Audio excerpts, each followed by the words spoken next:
Membaca berita bahwa pemerintah akan menalangi mega skandal Jiwasraya 20 triliun pakai APBN, maka saya komentar, wah seru ini bernegaranya. Selamat, baru tahu korupsi pejabat, korupsi di BUMN, kolusi kelompok pendukung dan oligarki ditanggung rakyat. Enak banget jadi pejabat sekarang ya, sirik gue, asli sirik. Dana talangan Jiwasraya mungkin ini solusi buat para nasabah Jiwasraya. Sisi lain, ini membuktikan keras kepalanya banyak pejabat bahwa nanti takut sistemik lah, mengancam ekonomi lah, takut nama baik hilang lah.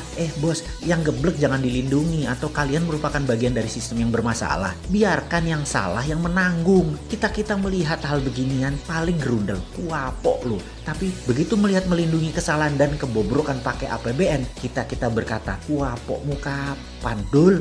Makanya bernegara jangan berbisnis. Semua itu hanya sarana buat bancaan, bagi-bagi porsi. Lah enak yang dapat, terus yang hilang filenya di kejaksaan. Ya enak juga, wis cocok wis iki. Surga banget deh kesannya para kriminal di negara ini ya. Ini negara para berdebah emangnya. Ya nggak begitulah ngurus negara. Old mind dan old system harus diubah. Itu fundamental berpikir. Cara lama yang sudah puluhan tahun tidak mau diubah. Itu yang membuat kalian punya banyak uang di luar negeri kan ya. Karena itu nggak bakal kalian mau berubah. Lah enak, ngapain berubah? Oke lah, banyak yang sudah diubah saat ini di Indonesia. Kita akui ada pembangunan bagus, iya, tapi belum menunjukkan hasil positif. Kita belum jadi negara pemenang. Kita masih pakai GBHN negara lain. Kita masih kejepit di gambar map buatan orang lain atau negara lain. Kita tidak punya nation interest yang berdaulat. Paling hanya proyek negara dan anggaran yang dibicarakan.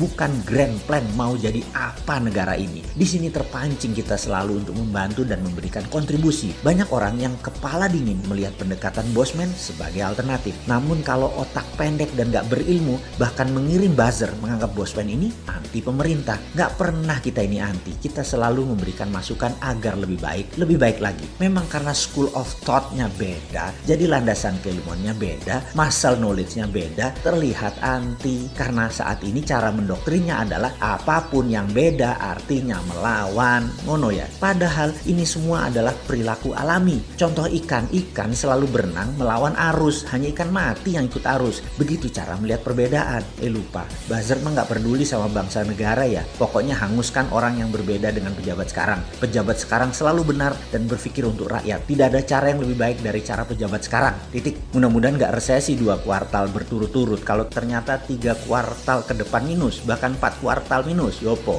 Gampang. Bangun narasi. Narasi pejabat tidak pernah salah. Yang salah orang yang beda pendapat. Aman kalau begitu. Sudah punya narasi-narasi doktrin ya. Para buzzer kan ada mastermind-nya. Ya alhamdulillah aman kalau kayak gitu. Silahkan. Kalau udah punya narasinya lanjutkan. Selamat kalian aman di atas sana. Aman. Kebetulan rakyat sekarang memang cuma butuh narasi kok. Silahkan lanjutkan bos. Kalau kita bagaimana? Ya kalau kita mah terus membangun Karsa dan mengingatkan bersuara versi kita membela NKRI. Gak didengeri, syukur. Dipakai alhamdulillah. Ini semua untuk Indonesia menang. Kita kembali mengingatkan sejarah. Sejarah yang mengingatkan bahwa Nusantara ditakdirkan jadi global player sejak lahir. Sekarang sayang, kita belum melihat rencana ke depan kita sebagai global player. Masih tarkam, masih antar kampung. Globalnya masih nyender sama superpower. Sayang banget deh. Sekali lagi, sangat disayangkan pengelolaan negara, pejabat negara, dan politikus melihat negara Indonesia tanpa wawasan sejarah. Tanpa paham kekuatan geoekonomi, yaitu kekuatan geografi untuk keuntungan ekonomi. Tidak memainkan geopolitik, yaitu kekuatan geografi untuk keunggulan politik bernegara. Dan pastinya tidak punya geostrategi. Memanfaatkan kekuatan geografi untuk faktor penekan bernegara. Intinya saat ini bagaimana membagi-bagi APBN doang otaknya. Membuat peraturan yang sedikit menguntungkan rakyat. Rakyat hanyalah sapi yang diperes-peres susunya tapi nggak dikawin-kawin. Nikahnya pejabat itu setelah menjadi pejabat bukan dengan rakyat tapi dengan oligarki, dengan kelompoknya dan dengan politikus penguasa Senayan. Ngono ya? Oke, rakyat habis digrepek-grepek doang dan herannya rakyat gak kapok-kapok malah memuja-muja pejabat seperti itu. Hero-nya dijunjung. Top dah doktrin dan propagandanya. Top Marco Top. Kagum gua. Udah selesai ngegosip, kita lanjut. Kita menengok sejarah sebentar. Kita tahu doktrin jalur sutra itu seakan-akan jalur hebat. Karena mungkin banyak pejabat sekarang kemakan propaganda film Tiongkok dan berbisnis dengan Tiongkok kedalaman. Sampai budaya dan doktrin gak bisa dibedain. Jalur sutra di abad pertengahan mendadak jalurnya sepi. Kota-kota Eropa Timur dan Asia Barat yang tadinya jalur ekonomi mati hanya kurang dari 50 tahun.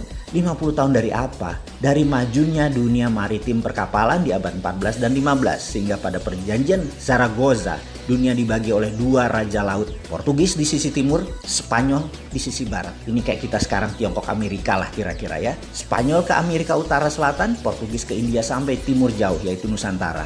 Jalur sutra kalau dengan jalur maritim atau maritim line tersebut beda. Jalur maritim lebih powerful. Jalur sutra musnah tinggal debu sekarang. Jalur maritim yang melewati Indonesia bahkan tidak berubah sejak zaman awal dunia maritim tahun 1511. Awal puncak penjelajahan mencari dunia baru, mencari sumber bahan baku baru. Dulu rempah adalah isi dari jalur maritim yang kemudian hari disebut jalur rempah atau spice road. Adalah jalan menuju kemakmuran. Rempah Nusantara telah membawa bangsa Inggris, Belanda, Portugal ke zaman keemasan mereka. Negara Eropa makmur berkelimpahan karena rempah Nusantara. Jadi sedari awal Nusantara memang ditakdirkan menjadi global player dan menjadi pembawa kemakmuran dunia. Ketika komoditas rempah menjadi industri, kebutuhannya rupanya bisa dipenuhi oleh daerah lain di awal abad 20-an. Maka terjadi pergeseran besar di mana bukan yang di permukaan tanah yang menjadi sasaran sekarang, namun yang berada di dalam tanah, yaitu mineral bumi. Perlu diingatkan, di dalam perdagangan rempah dikatakan wilayah Maluku, wilayah Pulau Run misalnya. Jangan bayangkan kekuatan militer yang berkuasa. Sejak awal Bulognya Maluku sudah berdiri, namanya Untatang, yang membagi rata petani dan deal dengan pihak asing.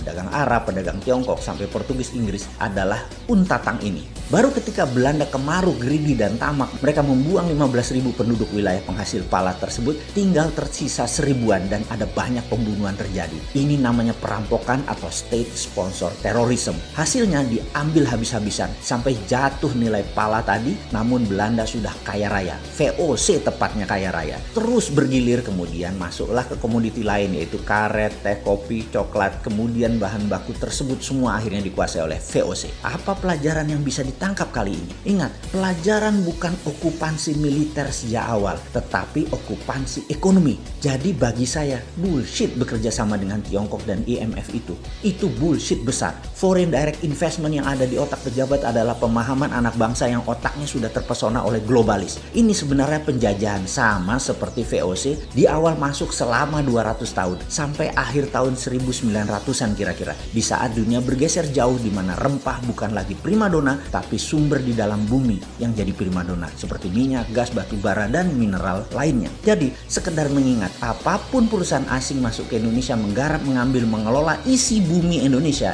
itu penjajahan. Ide ini maka saya tekankan, kalau mandat di tangan generasi muda di tahun 2024, tidak ada perusahaan tambang di Indonesia milik asing. Setidaknya 50% adalah lokal, di mana proses hilirisasi setelah tambang tadi, mineral tadi, hilirisasinya 100% lokal. Cukup sudah dibodohi oleh asing selama 300 tahun diambil rempah dan apapun yang dihasilkan oleh alam Indonesia. Namun begitu bahan baku alam di Indonesia disentuh asing dan didiamkan, artinya dua. Satu, geblek tidak paham nasionalisme. Yang kedua adalah memang kaki tangan asing.